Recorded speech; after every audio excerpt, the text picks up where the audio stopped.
বাংলাদেশ সৃষ্টির ঠিক আগ মুহূর্তে প্রতিষ্ঠিত হয় জাহাঙ্গীরনগর বিশ্ববিদ্যালয়। দেশের একমাত্র আবাসিক বিশ্ববিদ্যালয় হিসেবে শিক্ষায় এই প্রতিষ্ঠানটির গুরুত্বপূর্ণ অবদান রেখেছে বহু আগে থেকেই। এরপরও বিভিন্ন সামাজিক এবং রাজনৈতিক আন্দোলন বা সংগ্রামে ভৌগোলিক কারণেও এটি ছিল বেশ গুরুত্বপূর্ণ।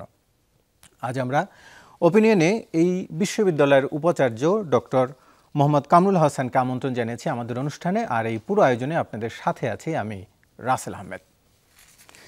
আপনাকে স্বাগত জানাচ্ছি আজকের আলোচনায়। এবং আমরা আলোচনার এইখানটাতে বেশ কিছু বিশ্ববিদ্যালয় কেন্দ্রিক পাশাপাশি শিক্ষার মান উন্নয়নে আরও কী কী করা যেতে পারে সেটি নিয়ে আমরা আলোচনা করব। শুরুতেই একটু জানতে চাচ্ছি যে সারা বছর আপনার যে অবস্থান ছিল প্রশাসনের বিরুদ্ধে, আপনি প্রশাসনের সমালোচনা করেছেন, প্রশাসনের বিরুদ্ধে আন্দোলন করেছেন, এবার নিজেই প্রশাসক বনে গেছেন, কেমন লাগছে? ধন্যবাদ আপনাকে এবং আমার দর্শক শ্রোতা যারা আছেন সবাইকে। দীর্ঘ বিরতির পর আপনার সঙ্গে প্রথম সাক্ষাৎ। এটা সঠিক বলেছেন যে কোনো একটা আন্দোলনের নেতৃত্ব দেওয়া এবং কোনো একটি প্রতিষ্ঠান চালানো কিছুটা ভিন্ন রকম। কোনো একটি লক্ষ্য স্থির করে আন্দোলন করা শুধুমাত্র বক্তব্য বক্তৃতায় যৌক্তিক অবস্থানটা নিশ্চিত করাই যথেষ্ট, কিন্তু প্রশাসনিক একটি জায়গায় যখন অভিভাবকের দায়িত্বে থাকা হয় তখন বহু পক্ষকে একসঙ্গে ধারণ করতে হয়। এমনকি যারা অন্যায় করে কিন্তু অংশীজন, তাদেরকে বিচার করার ক্ষেত্রেও ন্যায্যতা নিশ্চিত করার একটা বিষয় থাকে। যেমন একটা নাগরিক হিসাবে, মানুষ হিসাবে সঠিক বিচার পাওয়ার অধিকার কিন্তু তাদের থাকে। ফলে শুধু বিরোধিতা নয়, এক ধরনের তাদেরকে ধারণ করারও বিষয় থাকে মানুষ হিসাবে। কারণ মৃত্যুদণ্ড হতে পারে, কিন্তু সঠিকভাবে আইনের প্রয়োগটা নিশ্চিত করা অভিভাবকের দায়িত্ব। ফলে একটু ভিন্ন অনুভূতি, অভিজ্ঞতা হচ্ছে এখন। আপনার একটি রাজনৈতিক মতাদর্শও রয়েছে, আপনি জাতীয়তাবাদী শিক্ষক ফোরামের সভাপতি। পরিবর্তিত এই পরিস্থিতিতে উপাচার্য নিয়োগের ক্ষেত্রে এই পরিচয়টি বিশেষ গুরুত্ব বহন করেছে কিনা? আসলে প্রত্যেকটা মানুষেরই একটি রাজনৈতিক পরিচয় থাকে এবং রাজনৈতিক পরিচয়ে মানুষের মধ্যে ভিন্নতাও থাকে। সেটা মানুষের জন্য খুব বড় কোনো বিষয় নয়, কারণ একটা আইডেন্টিটি পলিটিক্সের যে ইস্যুটা, সেখানে যদি একটি মানুষ তার আদর্শ প্রতিষ্ঠা করবার জন্যে প্রতিপক্ষের সাথে প্রতিহিংসায় না জড়িয়ে ইতিবাচক প্রতিদ্বন্দ্বিতায় থাকে, সেটা ব্যক্তি তার আদর্শ এমনকি রাষ্ট্রের জন্য সহায়ক হয়। ফলে কোনো একটি রাজনৈতিক দলের সাথে সম্পৃক্ততা ততক্ষণ পর্যন্ত ক্ষতিকর নয় যদি ভালো মানুষ হওয়া যায়। কারণ আমি কোন দল করলাম তার চেয়ে গুরুত্বপূর্ণ কথা আমি মানুষ ভালো কিনা। তাতে করে যেটা হয়, যেই দলের সাথে সম্পৃক্ততা থাকে সেই দলও আসলে উপকৃত হয়। এর আগে যারা রাজনৈতিক মতাদর্শ নিয়ে বিশ্ববিদ্যালয়ের দায়িত্ব নিয়েছেন তাদের প্রায় বলতে গেলে কেউই পক্ষপাতের ঊর্ধ্বে উঠতে পারেননি। আপনি কতটা পারবেন? আমার ধারণা আমরা এখন যে ইন্টারিম গভর্নমেন্টের এই পিরিয়ডে আছি, সেই দিক থেকে যেহেতু এখন জনগণের সংবিধান দ্বারা পরিচালিত মূলত, ফলে গণ আকাঙ্ক্ষা যেটা বৈষম্যহীন সমাজ প্রতিষ্ঠা করা এবং 24-এর যে গণ অভ্যুত্থান এবং সেটা যে অঙ্গীকার, সেটা আমি নিজেও ধারণ করি। একজন পেশাজীবী হিসাবে আমি অগ্রভাগেই ছিলাম।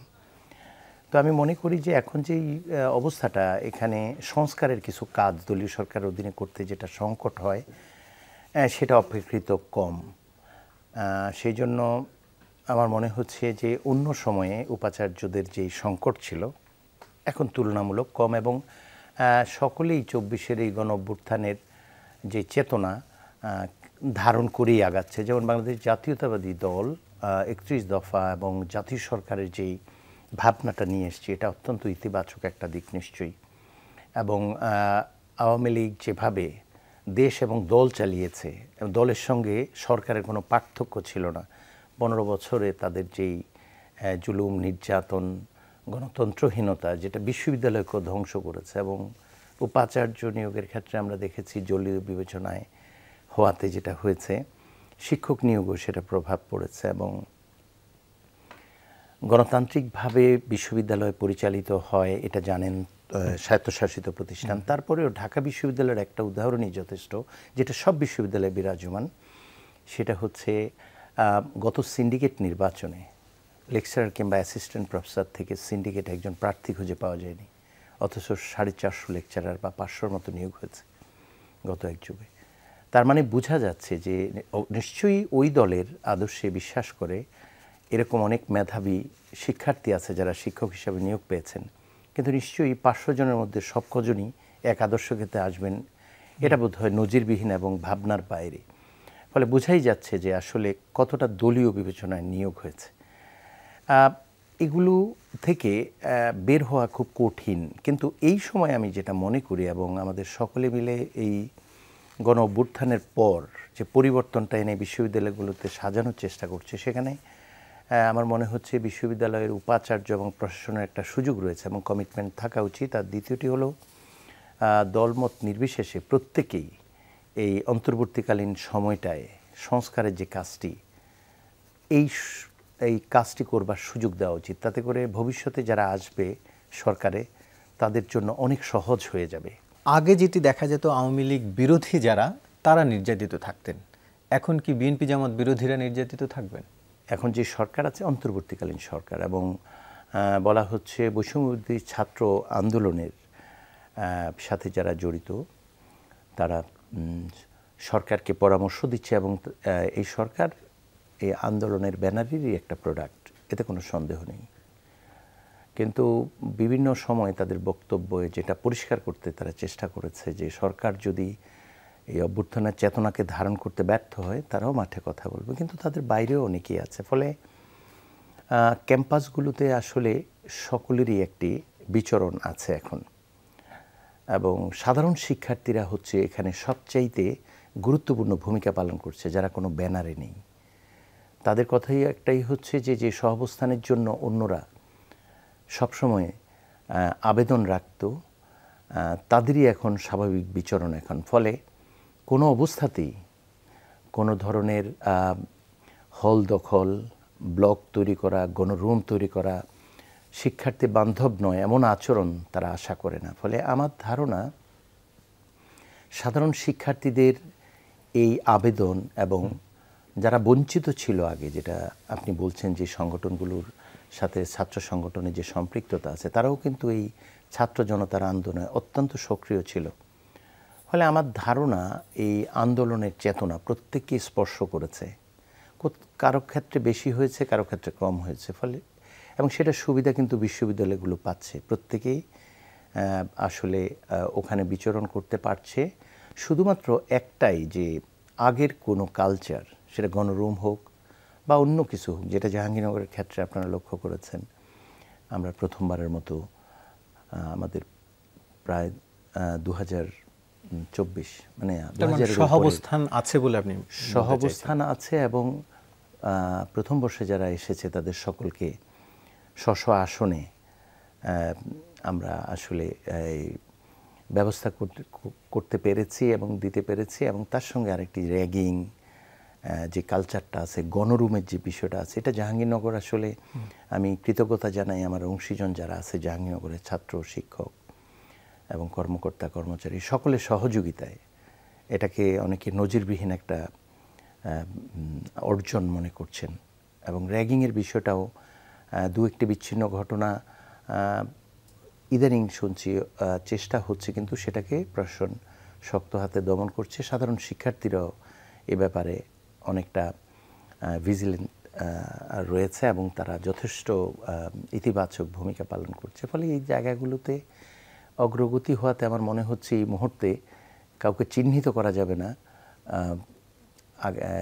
যেই আওয়ামী লীগের যে পতিত সরকার, যাদের সরকার প্রধান উপাচার্যরা কেউ দেশ থেকে পালিয়েছে, কেউ বিশ্ববিদ্যালয়ের ভবন থেকে পালিয়েছে, সেই সময়ের ছাত্র সংগঠনটি যতটা নিপীড়ন নির্যাতন করেছে এটা এখনও দেখছি না। এবং কোনোভাবেই বাংলাদেশের এই গণ অভ্যুত্থানে যারা অংশগ্রহণ করেছে, চেতনা লালন করে, তারা আশা করে না। এবং আমার মনে হচ্ছে কেউ যদি এভাবে আবির্ভাব ঘটে তাদের ভবিষ্যৎ অন্ধকার, আমার ধারণা। ছাত্র রাজনীতি প্রসঙ্গে আবারও একটু আসবো, তবে তার আগে আরেকটি বিষয় একটু জানতে চাই। সম্প্রতি একটি বিষয় বেশ আলোচিতই হয়েছে বলা যায়, জাহাঙ্গীরনগর বিশ্ববিদ্যালয়ের নামকরণ প্রসঙ্গে। এটি একসময় জাহাঙ্গীরনগর মুসলিম বিশ্ববিদ্যালয় নামেই প্রতিষ্ঠিত হয়েছিল, কিন্তু এটিও তো সত্যি যে ৭১-এর যুদ্ধ বা তখনকার আন্দোলনে যে অসাম্প্রদায়িক বাংলাদেশ গড়ার চেষ্টাটা তখনকার রাজনীতিবিদরা করেছিলেন, বঙ্গবন্ধু সহ জাতীয় চার নেতা বা অন্যান্য যারা রাজনৈতিক নেতা ছিলেন, তাদেরকে তো সেই অসাম্প্রদায়িক চেতনার কারণেই বাংলাদেশের মানুষ সমর্থন দিয়েছে এবং আমরা যুদ্ধে অংশগ্রহণ করেছি। তো এখন আবার এই আলোচনাটাকে কিভাবে আপনি দেখছেন? দেখুন, এই আলোচনাগুলো তো আমি এতে কোনো সংকট দেখি না। আমরা যদি ডিবেটের জায়গাটা ডায়ালগ এনশিওর করতে পারি, অর্থাৎ আমি যেটা বোঝাতে চাই, কুতর্কের জায়গায় যদি আলোচনা করা যায় তাতে তো সমস্যা নেই। জাহাঙ্গীরনগর মুসলিম বিশ্ববিদ্যালয় ছিল, জাহাঙ্গীরনগর বিশ্ববিদ্যালয় করেছে, এবং কোনটা করা ঠিক কোনটা করা ঠিক নয় এই আলোচনাটা তো অত্যন্ত উপযুক্ত আলোচনা, এবং এতে কোনো সমস্যা নেই। এবং কোন পক্ষ বিজয় অর্জন করলো তা নির্ভর করবে কে বেশি যৌক্তিক।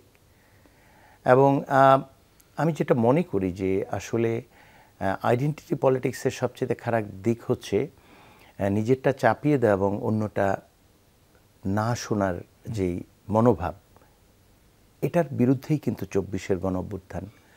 ফলে যারা এই আলোচনায় অংশগ্রহণ করেছেন তাদেরকে সাধুবাদ জানানো যায়, কিন্তু স্মরণ রাখতে হবে, আমি আমার বক্তব্যটি উপস্থাপন করার পূর্বেই বেশি গুরুত্ব দিয়ে যেটা দেখা উচিত অন্যরা কি বলছে এবং সেখানে আমার চেয়ে বেশি গ্রহণযোগ্য কোন বক্তব্যটি।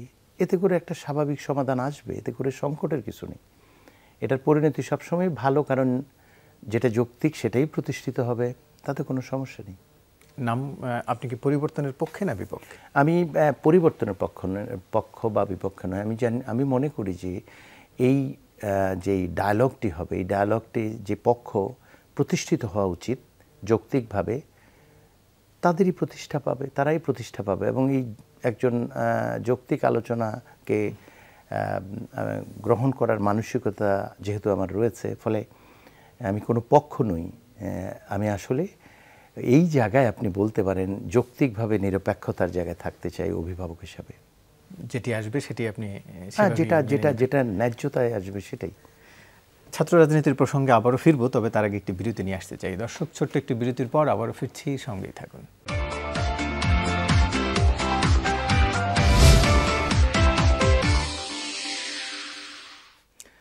আবারও স্বাগত। আপনারা দেখছেন ওপিনিয়ন, এবং আমাদের সাথে আজ অতিথি হিসাবে রয়েছেন জাহাঙ্গীরনগর বিশ্ববিদ্যালয়ের উপাচার্য অধ্যাপক ডক্টর মোহাম্মদ কামরুল আহসান।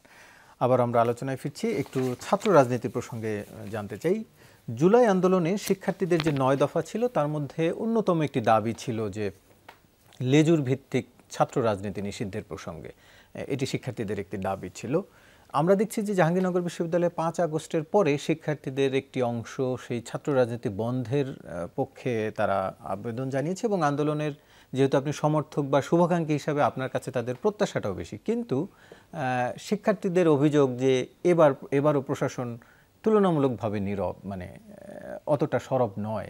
দলীয় ছাত্র রাজনীতি বন্ধ করা এবং জাকসু নির্বাচন, তো দুটোই খুব যৌক্তিক আলাপ। এবং এ বিষয়ে যেটি আমি আসলে বলতে চাই, আমাদের যতটা সম্ভব হয়েছে আমরা প্রশাসনের পক্ষ থেকে সরকারের সঙ্গে তো যোগাযোগ করার আমরা চেষ্টা করেছি।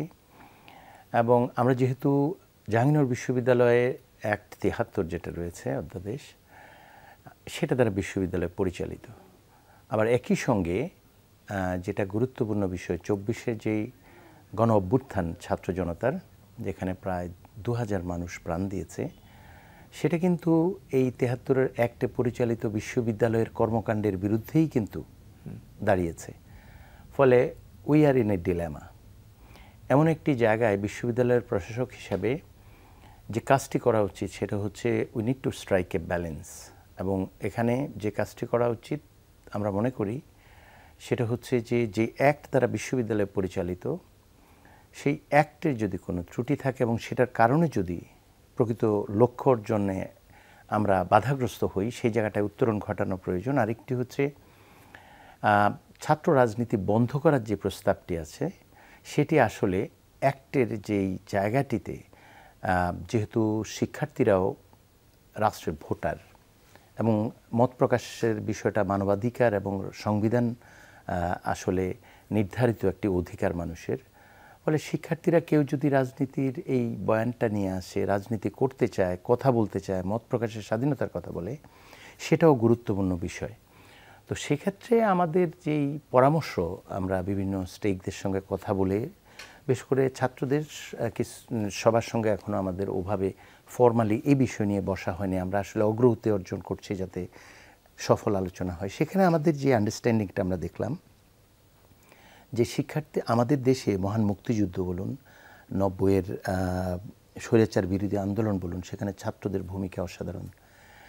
কিন্তু একই সঙ্গে গত 15 বছর এই ছাত্ররা মানে দলীয় যে লেজুর ভিত্তিক রাজনীতি এবং সর্বশেষ ছাত্র জনতার উপর ঝাঁপিয়ে পড়েছে যেই রাজনীতি, সেটাই কিন্তু ছাত্র রাজনীতি এবং লেজুর ভিত্তিক রাজনীতি। ফলে এই গত 15 বছরে বিশেষ করে ছাত্রলীগ যে ভূমিকা পালন করেছে, তাতে করে শিক্ষার্থীদের মধ্যে ছাত্র রাজনীতি নিয়ে একটা, এমনকি জনমনেও একটা নেগেটিভ, চরম একটা নেতিবাচক ধারণা তৈরি হয়েছে। এবং এটা থেকে উত্তরণের উপায় হিসাবে অনেকে মনে করছে ছাত্র রাজনীতি বন্ধ করা। তখন আমরা যেটা চিন্তা করলাম সেটা হচ্ছে আসলে আমাদের অ্যাক্ট কি বলে, আমরা যেটাই আছি সেখানে যেটা আছে, ছাত্র রাজনীতির বিষয়ে যে জিনিসটি বলা আছে আসলে ওইটা সংগঠন করার যে অধিকার, সেটা শৃঙ্খলা সংক্রান্ত অধ্যাদেশ 2018 যেটা বিশ্ববিদ্যালয়ের, সেখানে ধারা 5-এর ক্ষয়ে আমি দেখেছি যেটা লেখা আছে যে বিশ্ববিদ্যালয় এলাকায় জাকসু, হল সংসদ, বিভাগীয় সংসদ সমিতি এবং প্রক্টর বিধিবদ্ধ কর্তৃপক্ষের অনুমতিপ্রাপ্ত সংগঠন ছাড়া অন্য কোনো সংগঠনের কর্মতৎপরতা থাকবে না। তার মানে ছাত্রছাত্রীদের বিষয়ে, বিশেষ করে শিক্ষার্থীদের শৃঙ্খলা সংক্রান্ত অধ্যাদেশ 2018 অনুযায়ী সংগঠন করার যে অধিকার, সেটা কিন্তু আমাদের শৃঙ্খলা সংক্রান্ত অধ্যাদেশ 18 স্বীকৃত।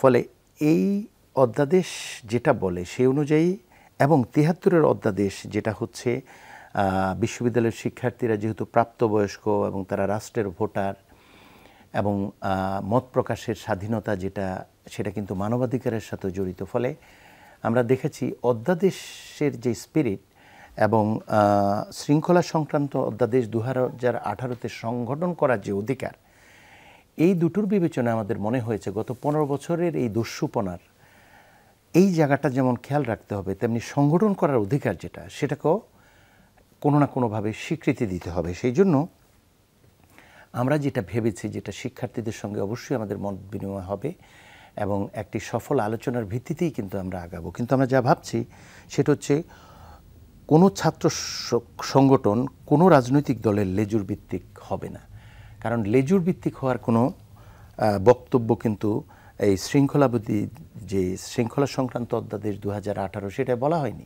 ছাত্রলীগ, ছাত্রদল বা ছাত্র শিবির নামে যদি সংগঠনগুলো বিশ্ববিদ্যালয়ে অনুমোদিত হয়, কিন্তু তাদের লেজুর ভিত্তি কি ঠেকানো যাবে আসলে, কাগজে কলমে হলেও বাস্তবে কি ঠেকানো যাবে? এটা নির্ভর করছে আমাদের যে রাজনৈতিক দলগুলো আছে, যারা এই দেশটার ভালো চায়, যারা তাদের সন্তানদের ভালো চায়, তাদেরকে এখন কিন্তু পুনর্বার চিন্তা করতে হবে।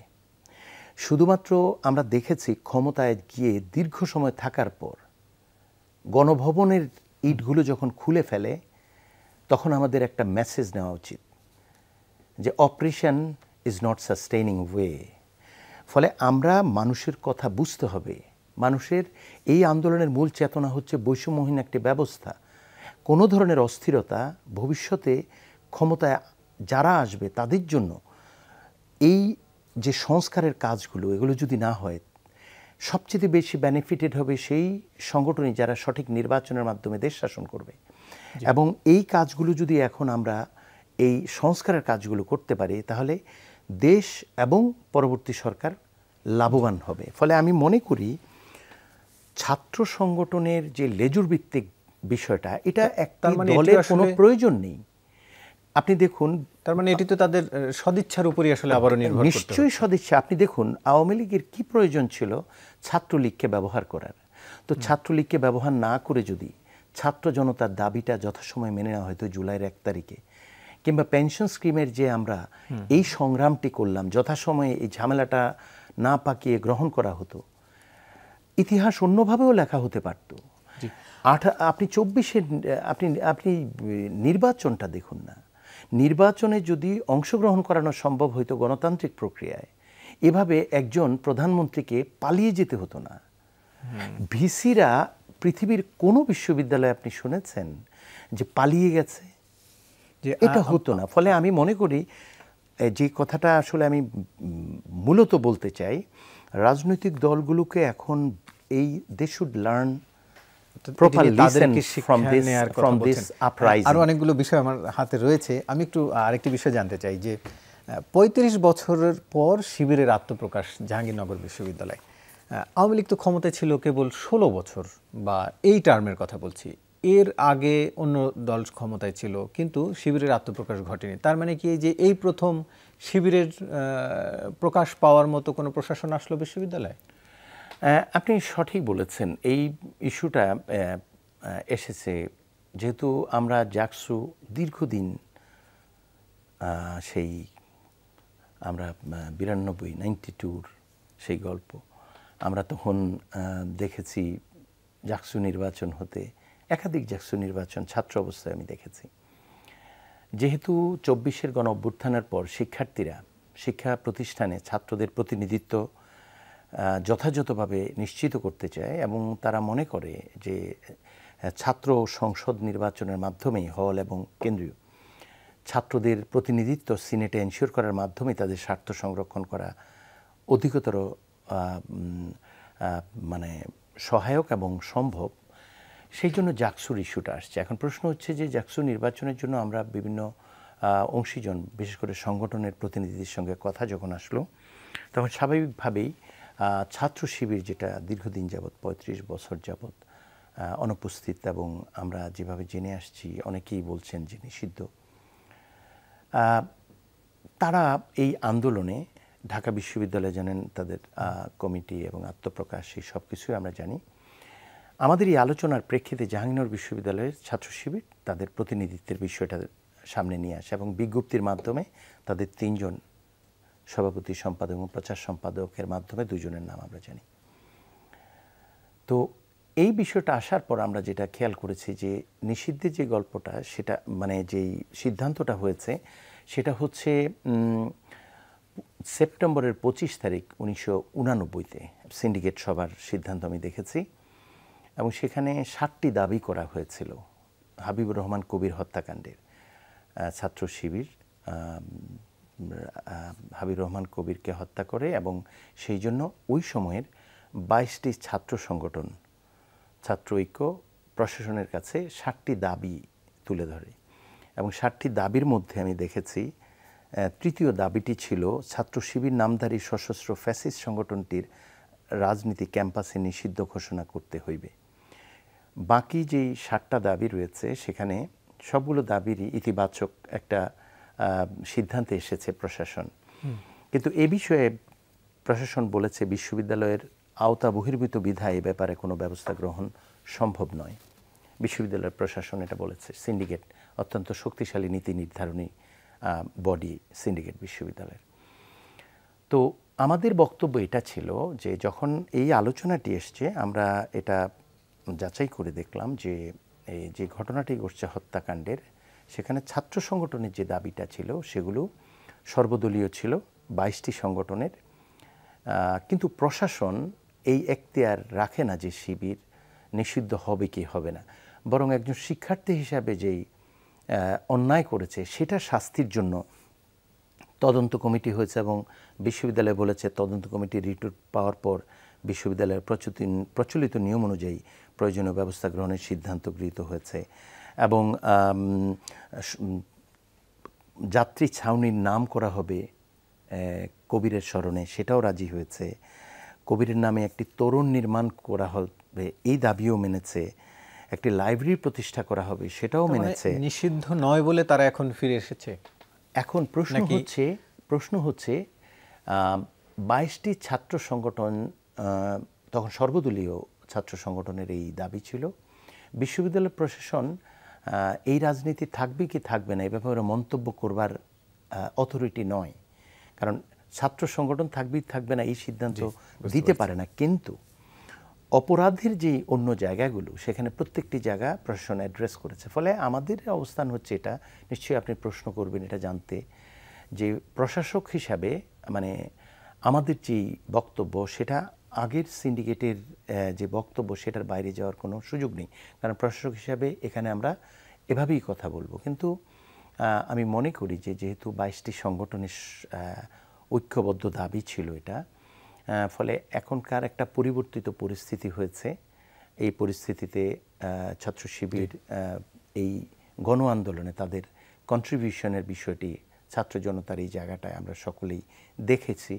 ফলে পরিবর্তিত এই পরিস্থিতিতে তারা হয়তো বলতে চায় যে আমরা একটা বৈষম্যহীন সহ অবস্থানের ক্যাম্পাস চাই, আমরাও তো শিক্ষার্থী, তাহলে এই বিষয়ে কি হবে? তো এক্ষেত্রে প্রশাসক হিসাবে আমার অত্যন্ত স্পষ্ট বক্তব্য যে আমরা এই এখতিয়ার রাখি না কোনো সংগঠন নিষিদ্ধ হবে কি হবে না।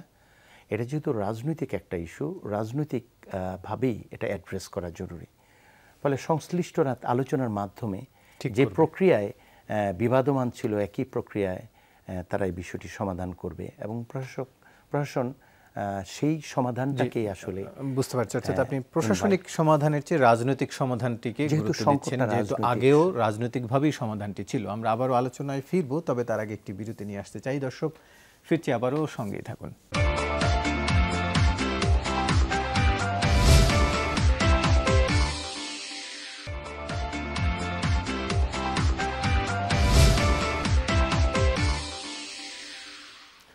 আবারও স্বাগত। দেখছেন ওপিনিয়ন। আমাদের সাথে অতিথি হিসেবে রয়েছেন অধ্যাপক ডক্টর মোহাম্মদ কামরুল হাসান, উপাচার্য, জাহাঙ্গীরনগর বিশ্ববিদ্যালয়। আমরা আরেকটি প্রসঙ্গে যাব, তার আগে একটু রাজনীতি প্রসঙ্গে আরেকটু ছোট করে জানতে চাই। শিক্ষক রাজনীতিও বিশ্ববিদ্যালয়গুলোর ক্ষেত্রে একটি বড় বোঝা হয়ে দাঁড়িয়েছে। আমরা যেটি দেখলাম গেল 15 বছর সহ, বিশেষ করে জুলাই আন্দোলনেও শিক্ষকদের বিতর্কিত ভূমিকা ছিল। জাহাঙ্গীরনগরের ক্ষেত্রে আপনি কি চিন্তাভাবনা করছেন বা কি সিদ্ধান্ত নিতে চান? ধন্যবাদ আপনাকে। আসলে যেটা আমি আপনাকে এর আগেই বলেছি, জাহাঙ্গীরনগর বিশ্ববিদ্যালয় আইন 1973-এর 44-এর 2 ধারা অনুযায়ী বিশ্ববিদ্যালয়ের সিন্ডিকেটের আসলে শিক্ষক, কর্মকর্তা, কর্মচারী রাজনৈতিক মানে কর্মচারীদের রাজনৈতিক দল সংশ্লিষ্টতায় বাধা দেওয়ার অধিকার নেই, এবং এটা হচ্ছে 44-এর 2 ধারা 1973-এর যে অ্যাক্ট আছে। এখন প্রশ্ন হচ্ছে তাহলে আমরা কি করতে পারি?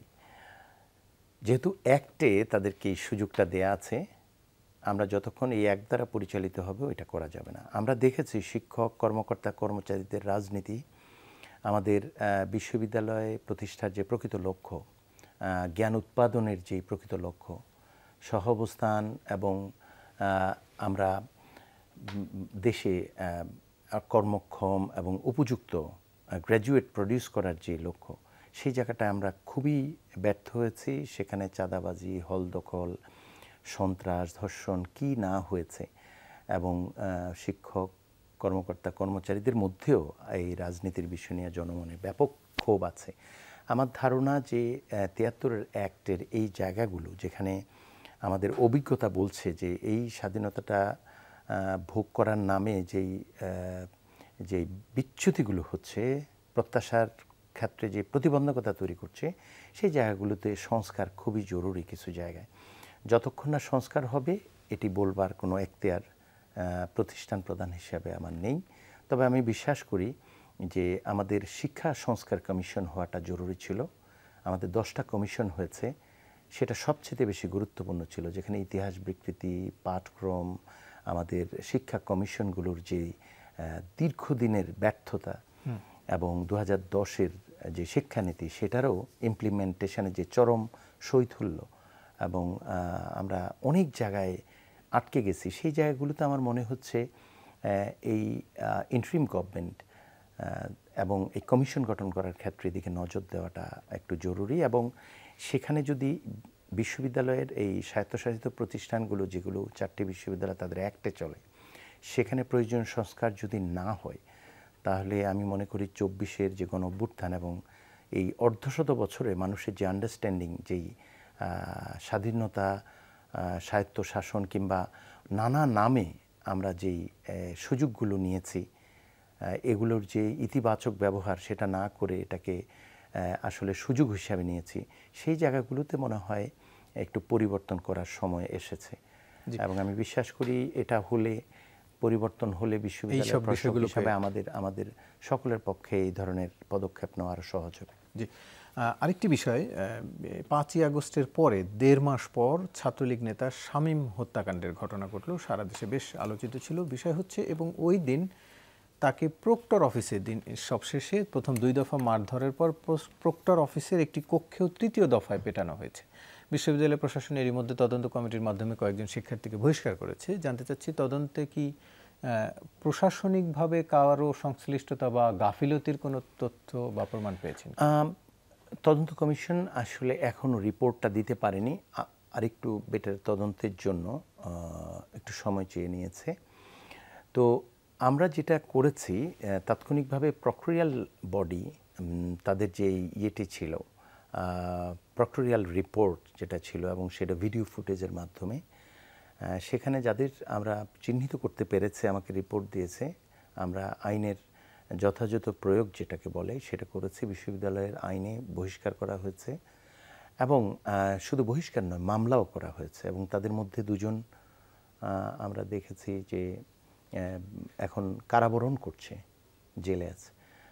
এবং আমাদের শিক্ষার্থী 15ই জুলাইতে উপাচার্যের বাসভবনে শিক্ষক শিক্ষার্থীদের উপর তৎকালীন ছাত্রলীগ এবং বলা হচ্ছে প্রশাসনের যেই যারা কাছের ছিল তারা যে আক্রমণটা করেছে, সেখানেও একটা মামলা হয়েছিল। এবং সেখানে আমরা দেখেছি একজন শিক্ষকও আসলে কারাবরণ করছে।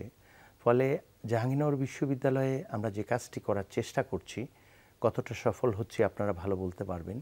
যখন যেখানে যেভাবে বিশ্ববিদ্যালয়ের প্রত্যাশা এবং জনগণের প্রত্যাশা অনুযায়ী যে ভূমিকাটা রাখা প্রয়োজন, যথাসাধ্য চেষ্টা করছি। এবং যে সহযোগিতা পাচ্ছি সেটা অব্যাহত থাকলে হয়তো একটু অন্যরকম পরিবেশ তৈরি হবে। অর্থাৎ বিশ্ববিদ্যালয়ে দীর্ঘদিন যাবৎ বিচারহীনতার যে সংস্কৃতি, দেশে যে সংস্কৃতি, সেখানে একটা পরিবর্তন আমরা হয়তো দেখতে পাবো। আরেকটি বিষয়, শিক্ষার্থীদের একটি বিষয় রয়েছে, বিশেষ করে জাহাঙ্গীরনগর বিশ্ববিদ্যালয়ের পরিবেশ বেশ প্রশংসনীয়, সবুজের সমারোহ, পাখির বিচরণ থাকছে। সেখানে বেশ কিছুদিন ধরেই বা অনেক দিন ধরেই গাছ কেটে ভবন নির্মাণ, পানির লেক ভরাট করে ভবন নির্মাণ, এই প্রশাসন কি কাজ করবে? এই ক্ষেত্রে কোনো ভূমিকা রাখবে কিনা? আমরা যে অধিকতর উন্নয়ন প্রকল্প, সেটা আমরা লক্ষ্য করেছি যে সেটা নিয়ে গোটা দেশে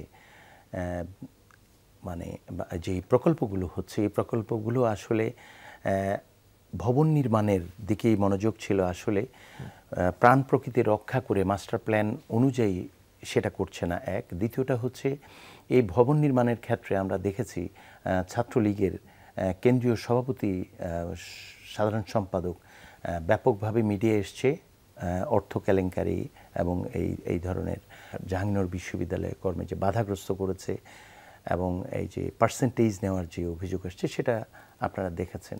সে কারণে আমরা যে কাজটি করেছি, এই প্রকল্পগুলোতে হালনাগাদ কী অবস্থা রয়েছে সেটি একেবারে স্পষ্টভাবে আমরা নিয়েছি। এবং চারুকলার আরেকটি ভবন নির্মাণ হচ্ছে, সেখানটাও আমরা নিয়েছি। তো আমরা যেটা লক্ষ্য করেছি যে অনেক ধরনের আসলে অস্বচ্ছতা রয়েছে। মাস্টার প্ল্যান কি করছেন? মাস্টার প্ল্যানটা আমাদের এখন শুরু হচ্ছে, এবং মাস্টার প্ল্যানের জন্য একটা অর্থ বরাদ্দ করা দরকার। আমরা পরিকল্পনা নিয়েছি। একই সঙ্গে প্রাণ প্রকৃতি রক্ষা করে ভবনগুলো যেন হয়, সবার সঙ্গে কথা বলেই আমরা সেই জায়গাগুলো স্থির করছি। 2টো ভবনের ব্যাপারে এখনও সংশয় রয়েছে, সেই জন্য এটার কাজ বন্ধ আছে। মোট কথা হচ্ছে যে আমরা এই প্রকল্পে 2টো জিনিস এনশিওর করতে চাই। জাহাঙ্গীরনগরের ইকোলজিকে বিবেচনায় নিয়ে প্রাণ প্রকৃতি রক্ষা করে মাস্টার প্ল্যান অনুযায়ী ভবন নির্মাণ নিশ্চিত করার প্রয়োজন মনে করছি, এবং সেই পদক্ষেপ আমরা নিয়েছি এবং কাজ শুরু করছি। দ্বিতীয়টি হলো, এই মানে কর্মকাণ্ডে যে অভিযোগগুলো রয়েছে, জনগণের যে সন্দেহ রয়েছে, সংশয় রয়েছে, সে ব্যাপারে আমরা অত্যন্ত সজাগ আছি। এবং আমরা চাই কোনো ধরনের যদি দুর্নীতি বা অন্য কিছু হয়, নিশ্চয়ই সংশ্লিষ্ট মহলের সাথে আমরা যোগাযোগ করে অতি দ্রুতই আমরা এক ধরনের তদন্তের দিকে যাব, সেটাও পরিকল্পনা করেছি।